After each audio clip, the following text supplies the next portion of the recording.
Now, which of these sentences is correct? I broke the phone that I bought last week. I broke the phone which I bought last week. In this session, we're going to answer that question and look at when to use that and when to use which correctly. Hi, I'm Charlie from Organic English. I'm here to help you become more fluent in English. Now, if you're confused about which versus that, don't feel bad. I get this question a lot, and we are going to clear it up today. We're going to look at the rules, then we're going to look through plenty of examples to help you understand and to absorb, and there'll be a quiz at the end to test your understanding. So stick around. I broke the phone that I bought last week. I broke the phone which I bought last week. Now they both sound fine, right? And I and most native speakers would say both.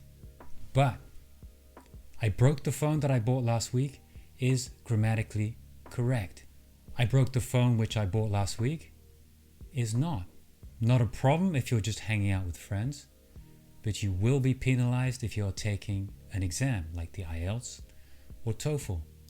Now, to understand when to use that or which, we need to understand clauses. Now, a clause is a group of words that contains a subject and a verb that have a relationship. This relationship is important because a clause gives us some information about what the subject is or is doing. Now, a sentence can have just one clause or it can have multiple clauses. A clause can work as a sentence, but it doesn't have to, as long as it contains a subject and a verb that are related. Here's an example to illustrate that. Every night before I go to bed, I eat bananas. Every night before I go to bed is a clause. It has a subject and a verb, but it doesn't work as a sentence by itself. It's not a complete thought. I eat bananas. This is also a clause. It has a subject and a verb. This does work as a sentence by itself. It's a complete thought. Now, there are a few different types of clauses in English, and they play a variety of roles. But to be able to use which and that correctly, we need to understand two types of clauses: essential clauses and non-essential clauses. You'll also see essential clauses called defining clauses or restrictive clauses. And non-essential clauses, you'll see those also called non-defining clauses or non-restrictive clauses. Now, essential clauses give information essential to the meaning of the sentence, hence the name. Non-essential clauses don't. Now, you might lose interesting details if you remove non-essential clauses from a sentence, but the meaning of the sentence wouldn't change. I think some examples would help here. So, an essential clause: my car that has a flat tire is in the garage. In this sentence, the essential clause is that has a flat tire. Now, from this sentence, you understand that I have more than one car. And importantly, it's the one with the flat tire that's in the garage. If you took out the clause that has a flat tire, you'd be left with my car is in the garage. Now, you've lost important information.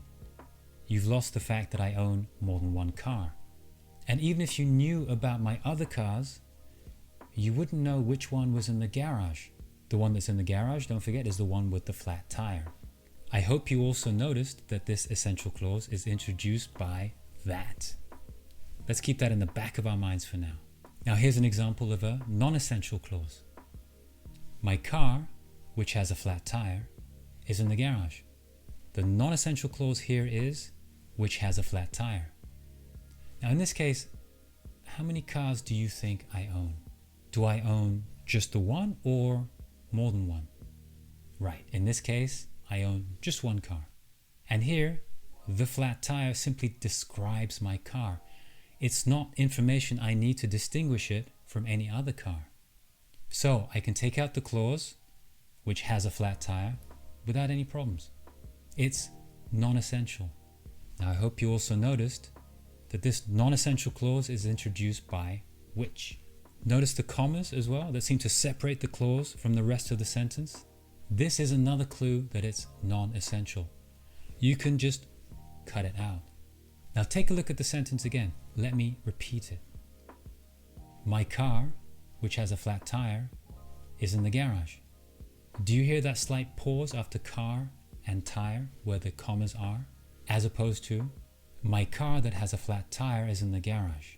No pauses. So here's a simple way to remember the difference between that and which. If removing the words that follow would change the meaning of the sentence, use that. Otherwise, use which. Now some would argue that this is too simplistic, but I think it'll work most of the time. Okay, here are a couple more examples. All the cookies, which are covered in chocolate, are finished. The clause, which are covered in chocolate, is it essential information? No. I can take it out, I can take out the clause, and I would still have the information I need. All the cookies are finished. It's a non-essential clause, so it begins with which. Which are covered in chocolate is just extra information. Also notice the commas and the pauses. All the cookies, which are covered in chocolate, are finished. Now if I say or write, all the cookies that are covered in chocolate are finished, I understand what you mean, but it's not grammatically correct. So you will be marked down in an exam such as the IELTS or the TOEFL. Also, it sounds a little bit strange to my ear, the pause before that. All the cookies that are covered in chocolate are finished. Here's another example. She ate all the cookies that are covered in chocolate. The clause that are covered in chocolate. Can I take that out? No. In this case, it provides key information. We're talking specifically about the cookies that are covered in chocolate. No others. It's an essential clause. So it starts with that.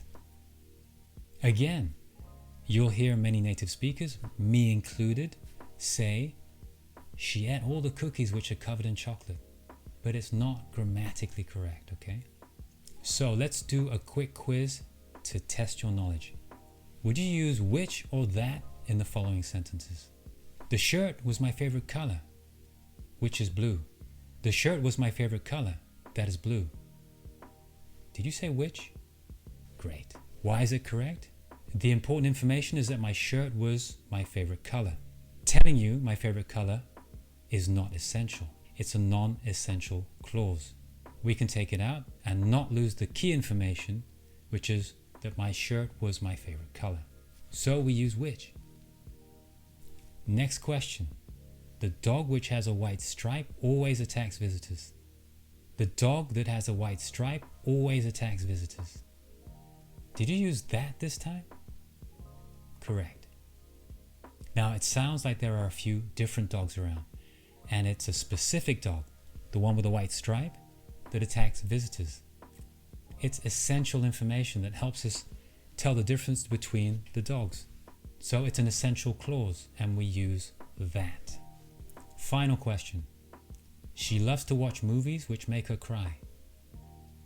She loves to watch movies that make her cry. What did you use this time?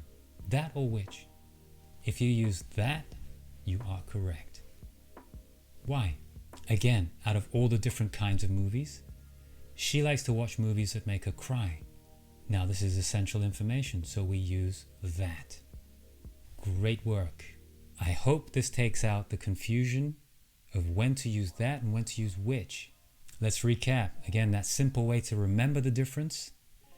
If removing the words that follow would change the meaning of the sentence, use that. Otherwise, use which. Don't forget, you can also go to www.organicenglish.club, where you'll find plenty of other resources to help you become more fluent in English. Thank you very much for watching. Now go out and practice your English.